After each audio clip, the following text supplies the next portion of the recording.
Hello दोस्तों, कैसे हैं आप सभी।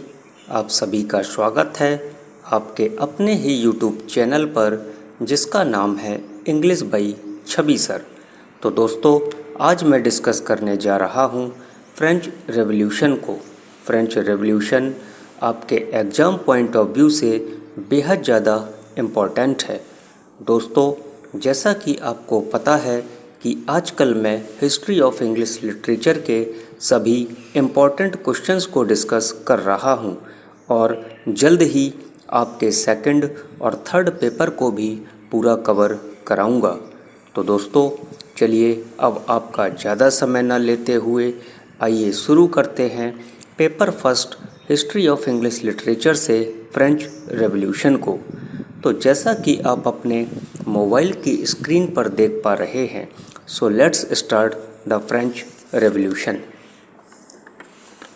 Write a note on the French Revolution on Romanticism and Romantic poets. Let's see the answer. The French Revolution is the most significant event. जो French revolution है वो एक महत्वपूर्ण घटना है in the history of the world, संसार के इतिहास में। And it was so sudden, यह सब इतना अचानक था कि the whole humanity was stunned, जो पूरी ह्यूमैनिटी थी यानी जो मानवता थी वॉज स्टन्ड हो गई थी, यानी भौचक्का रह गई थी।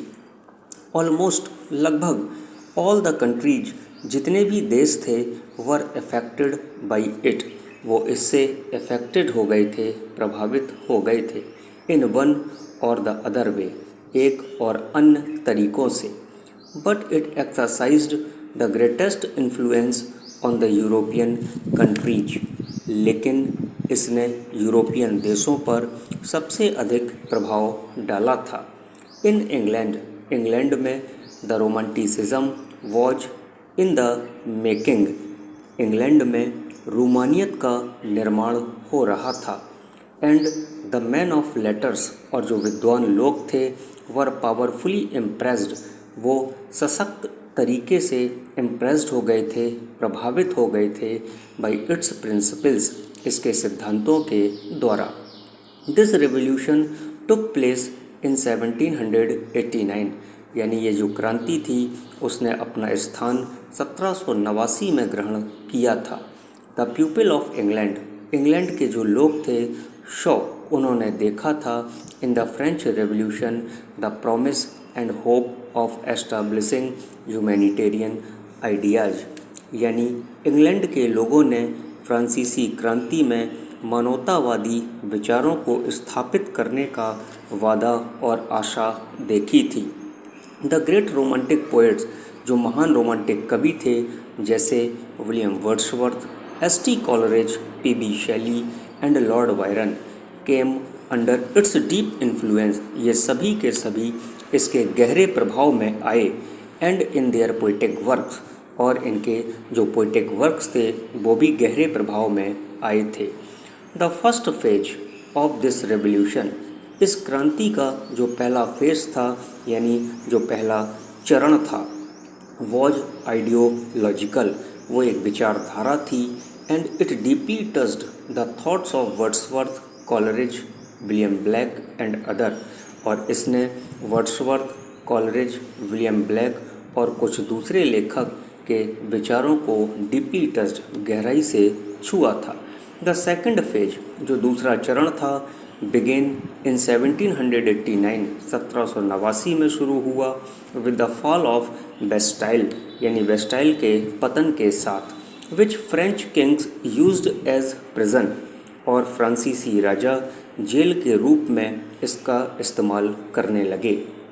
It was the end of old rule of suppression, ये ओल्ड रूल ऑफ सप्रेशन यानी दमन का पुराना नियम था। एज अ रिजल्ट, परिणाम स्वरूप, इन इंग्लैंड ऑल्सो, इंग्लैंड में भी, so many patriotic clubs grew up, जो पेट्रियाटिक क्लब्स थे वो ग्रू अप, पनपने लगे थे। द थर्ड फेज, जो तीसरा चरण था, इज नोन, वह जाना गया, as military phase, military phase के नाम से जाना गया, with the rise of Napoleon, Napoleon के उत्थान के साथ, which created an atmosphere of terror, जिसने एटमोसफियर ऑफ टेरर का निर्माण किया था, यानी भय के वातावरण का निर्माण किया था। द प्रिंसिपल्स ऑफ रिवोल्यूशन, इस क्रांति के जो सिद्धांत थे वर फॉरगॉटन, उन्हें भुला दिया गया था।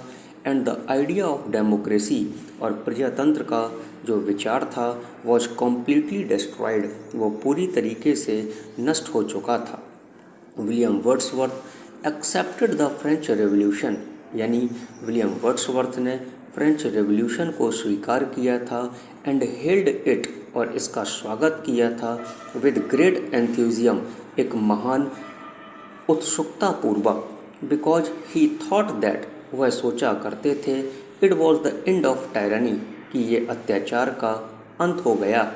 फॉर हिम, उनके लिए, तब फ्रांस, जो फ्रांस है, and the greatness of its principles, और इसके सिद्धांतों की जो महानता है, filled his heart with great joy, उनके हृदय को ग्रेट जॉय से भर दिया था। Which we find best expressed in Excursion, जो हमें एक्सकर्सन में यानी भ्रमण में सबसे ज़्यादा अच्छा लगते हैं। But in his second visit to France, लेकिन विलियम वर्ड्सवर्थ की जो फ्रांस की सेकेंड विजिट थी, इन नवंबर 1791, नवंबर 1791 में थी, he was deeply moved by the sight of misery and suffering among the people there, जो वहाँ के लोगों के बीच दुख और पीड़ा को देखकर गहराई से हिल गए थे।